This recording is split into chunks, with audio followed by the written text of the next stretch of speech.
तूफानी बरसात का भूत। बरसात की रात थी। आसमान में काले बादल गरज रहे थे। बिजली की चमक हर कुछ पलों में पूरे जंगल को रोशन कर देती थी। गांव के लोग अपने घरों में दरवाजे खिड़कियां बंद करके बैठे थे, लेकिन रामू, जो पास के कस्बे में मजदूरी करता था, काम से देर से लौटा। गांव जाने का एक ही रास्ता था, घने जंगल से होकर। रामू ने सोचा, बस आधा कोस ही तो है, भाग कर निकल जाऊंगा। झोला कंधे पर टांगकर वह बारिश में भीगते हुए जंगल में घुस गया। बारिश की बूंदें उसके चेहरे पर पड़ रही थीं, पैरों के नीचे कीचड़ चिपक रहा था।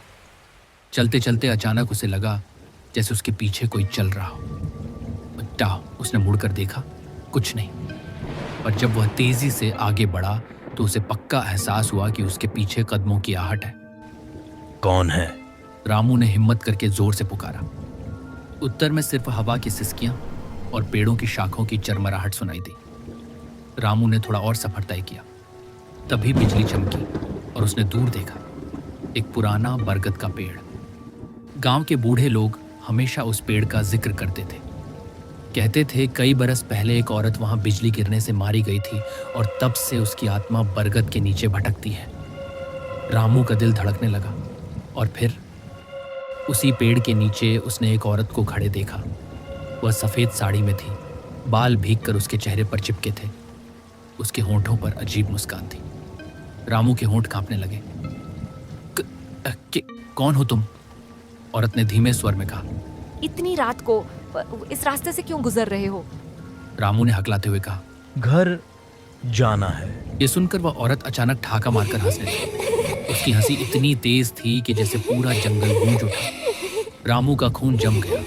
बिजली फिर चमकी और रामू ने देखा उसके पैर जमीन को छू ही नहीं रहे थे। वह हवा में तैर रही थी। रामू ने झोला कसकर पकड़ा और भागने लगा। बारिश तेज होती जा रही थी, आंधी चीख रही थी, लेकिन जैसे जैसे वो भागता उसे लगता कि वह औरत उसके और करीब आती जा रही है। रामू की सांसें फूल रही थीं।